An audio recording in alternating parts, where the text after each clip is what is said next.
Hello defence aspirants. मैंने एक video डाली थी अग्निवीर के लिए जो काफ़ी लोगों ने पसंद की। तो आज हम जानेंगे अग्निवीर स्कीम को इस वीडियो में और फिर आप खुद डिसीजन लेना आपको अग्निवीर बनना चाहिए या नहीं। अग्निवीर में 4 साल का टेन्योर सेट किया गया है जिसमें 25% ही परमानेंट होंगे।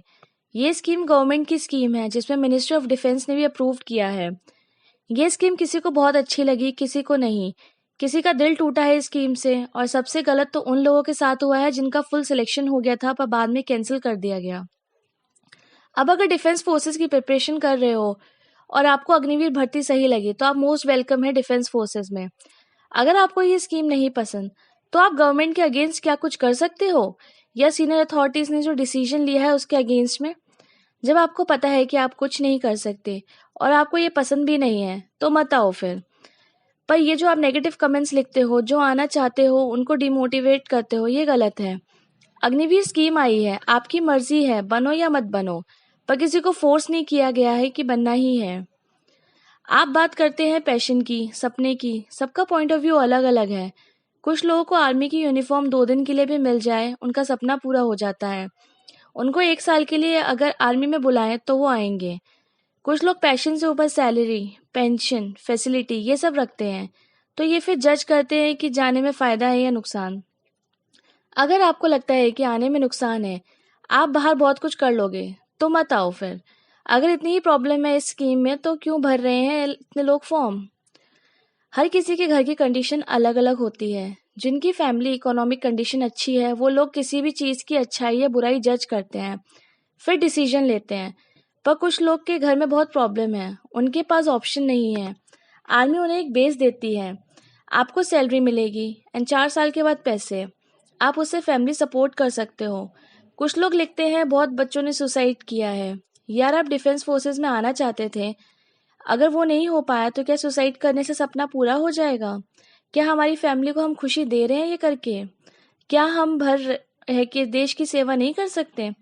सोल्जर में नहीं हो पाया तो क्या थोड़ी मेहनत करके ऑफिसर नहीं बन सकते क्या, किसी ने ये सोचा या बस नेगेटिविटी फैलाने लगे। तो बताओ वो लोग क्यों ना आए आर्मी में। अब बात करते हैं एटीट्यूड की।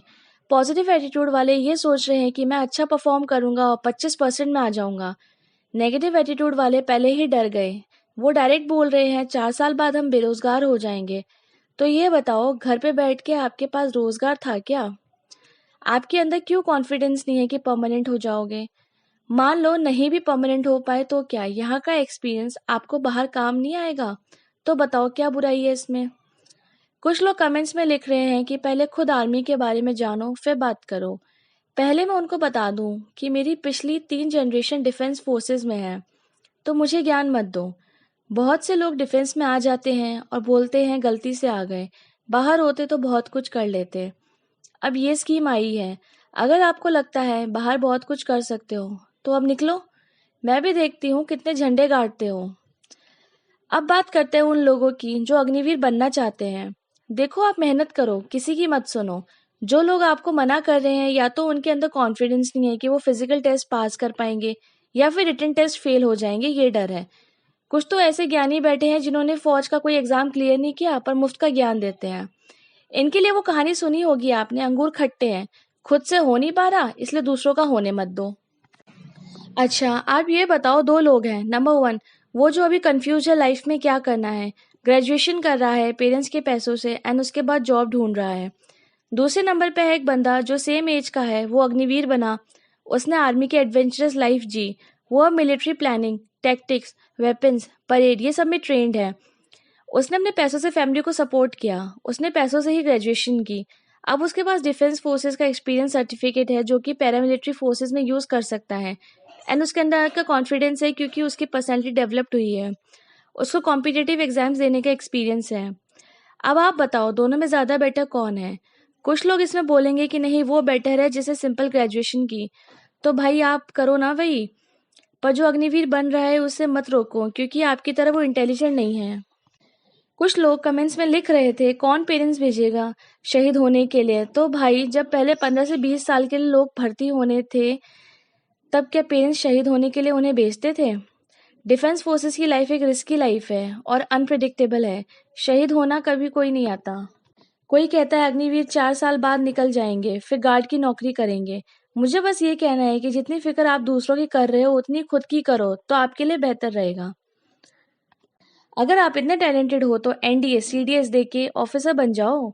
वो भी आपसे क्लियर नहीं होगा तो बोलोगे एग्जाम में पार्शियलिटी होती है।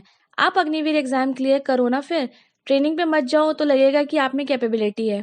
एग्जाम आपने क्लियर किया नहीं, बुराई पहले शुरू कर दी। आप प्राइवेट जॉब करके दिखाओ जहाँ काफ़ी बार महीनों सैलरी नहीं आती, कभी भी बाहर निकाल देते हैं।